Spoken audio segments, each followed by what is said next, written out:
자, 별의 에너지원과 내부 구조를 보도록 하겠습니다. 일단 진화 단계별로 좀 살펴볼 텐데, 그 원시별의 에너지원이 무엇이냐고 묻는다면 중력 수축 에너지예요. 얘는 아직까지 뭐가 안 돼? 핵융합 반응이 안 된단 말이에요. 그러니까 에너지원으로 쓸 수 있는 게 중력 수축 에너지밖에 없어. 그래서 중력 때문에 수축하면서 물질이 위치 에너지가 줄어요. 그 위치 에너지는 어디로 가냐면 줄어든 위치 에너지는 중심부의 온도를 높이는 데 사용이 됩니다. 온도가 점점점 올라가요.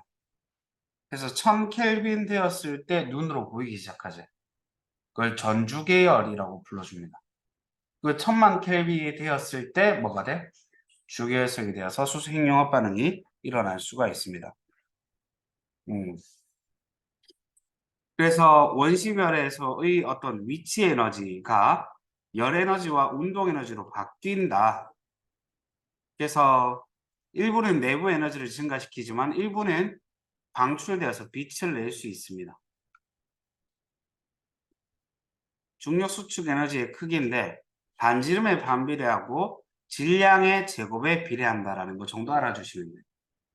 그러니까 질량이 큰 놈이라면은 중력 수축 에너지는 클 수밖에 없다.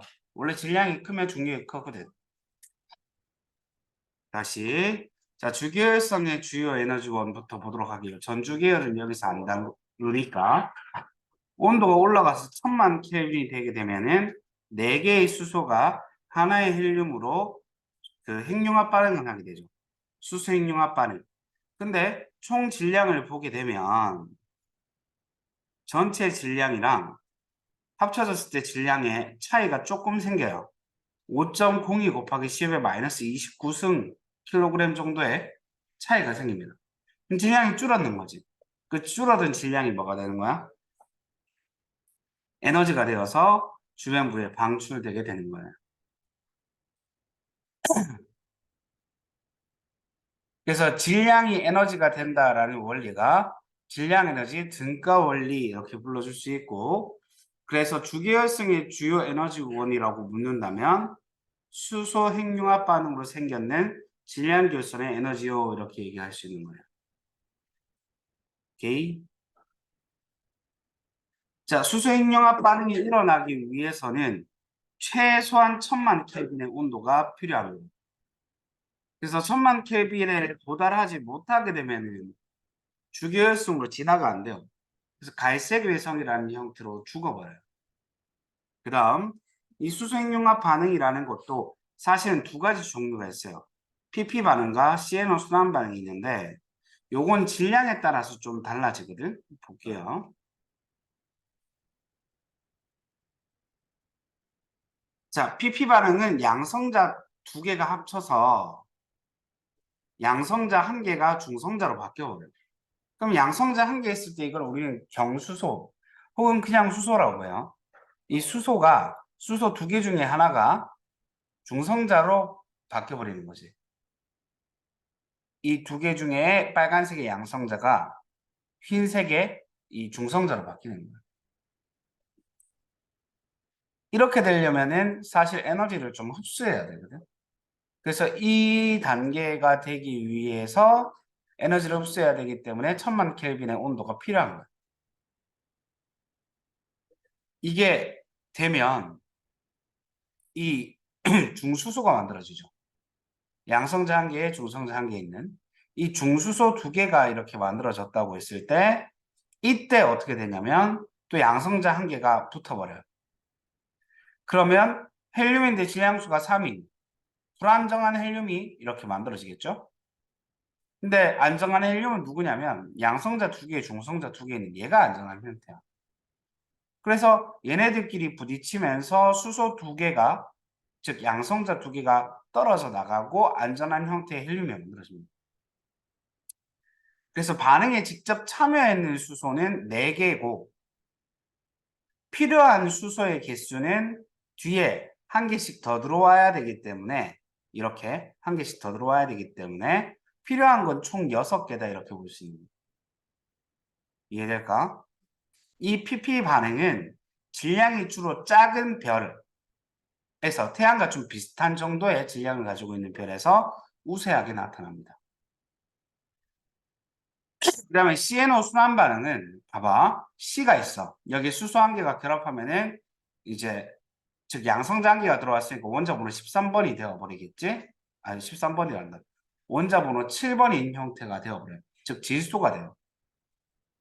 거기에서 이제 양성자가 중성자로 바뀌어버리는 반응이 되면서 탄소가 되고 탄소가 여기서 양성장기에 더 들어오면서 질량수가 14고 원자번호가 7번인 안전한 형태의 질소가 돼요.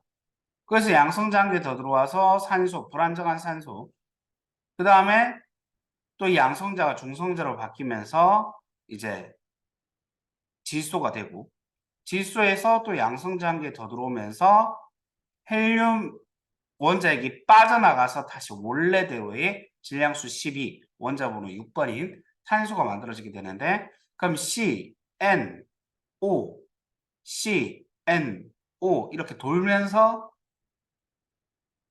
수소 하나, 둘, 셋, 네 개가 들어와서 하나의 헬륨이 빠져나가는 형태가 되죠.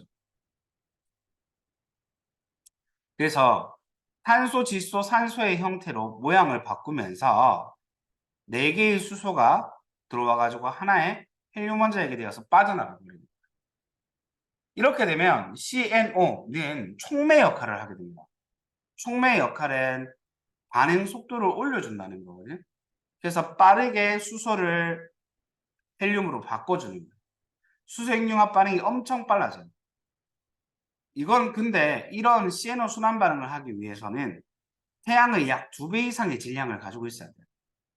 중심부의 온도가 1000만 켈빈 이상이 돼야 됩니다. 근데 1000만 켈빈, 1800만 켈빈 이상이 되려면 태양의 질량의 2배 이상의 질량이 되면은 되는데 그럼 태양 정도의 질량을 가지고 있는 애들은 CNO 순환 반응을 못 하느냐? 그건 아니에요. 온도가 그만큼 올라간다면 CNO 순환 반응도 할 수 있어요. 중심부의 온도가 이 정도 돼야지 CNO 순환 반응이 주로 일어나고 이거보다 이제 이 정도 되고 이 정도보다 높으면 사실 두 개가 같이 일어나는 거지.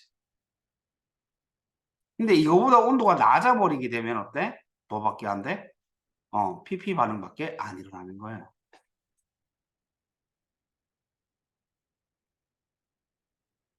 그래서 우리 태양도 CNO 순환 반응을 하지만 PP 반응도 같이 하고 있다는 거예요.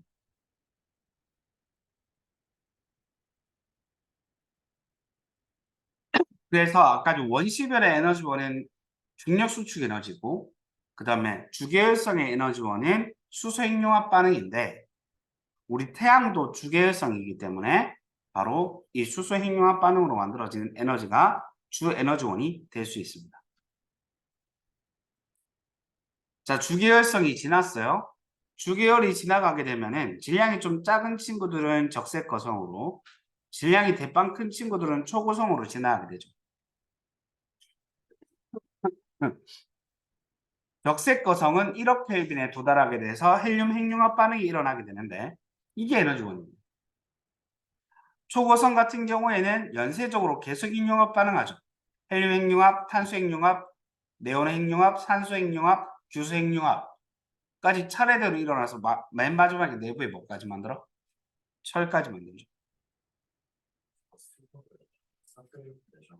네, 내부의 수소가 다 떨어져요.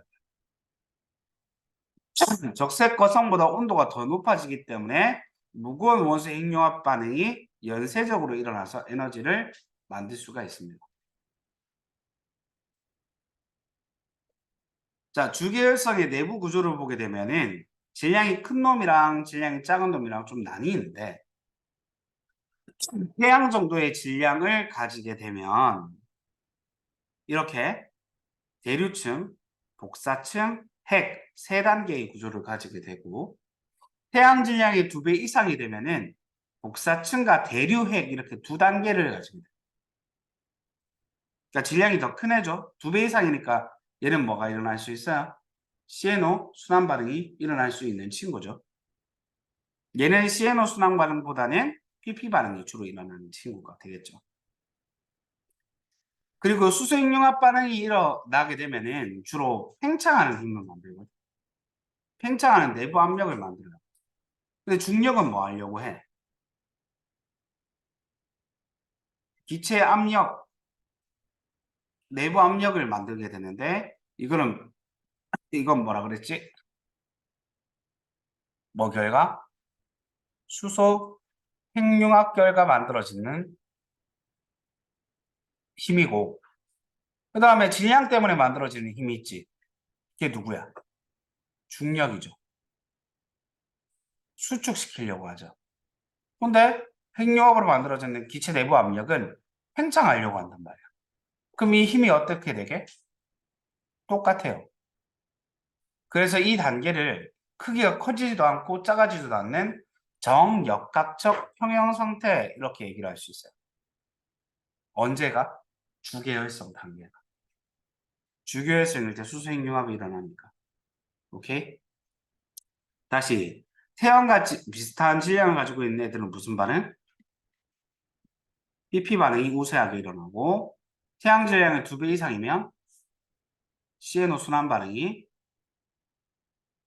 우세하게 일어난다는 거.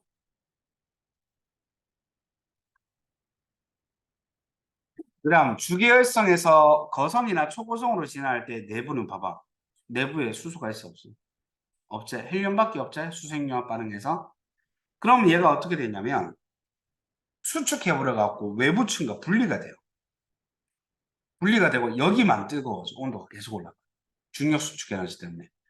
그럼 이 뜨거워졌는 열 에너지를 바로 가에 있는 수소각이라는 부분이 열 에너지를 받아서 가열됩니다. 잠깐만.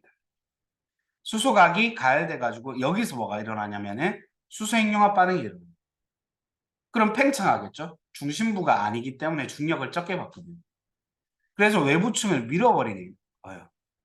외부층이 밀어버리게 되니까 어떻게 돼? 거성 단계는 크기가 커지게 되는 거지. 이게 초고성이든 거성이든 크기가 무조건 커지게 되는 거죠. 그래서 태양과 질량이 비슷하면 1억 켈빈 이상을 만들 수는 없기 때문에 1억 켈빈 정도까지만 만들어서 헬륨 핵융합 반응까지밖에 안 일어나지. 그래서 내부에 탄소나 산소만 만들어지게 되는데 질량이 그보다 훨씬 더 크게 되면 내부에 뭐까지? 철까지 이렇게 만들 수 있게 된다라는 거. 우리 앞에서 배웠지만 결국 이 외부층은 날아가서 행성상성운이 되고 내부는 탄소나 산소로만 주로 탄소로 이루어져 있는 이제 죽은 별인 백색 외성 단계를 거치게 됩니다. 근데 질량이 매우 크게 되면은 철까지 만들어지고 그 다음에 뭐가 일어나? 폭발이 일어나죠. 초신성 폭발. 그래서 질량이 엄청 크면 블랙홀로, 질량이 애매하게 크면 중성자별로 일생을 마무리하게 됩니다. 내용은 여기까지.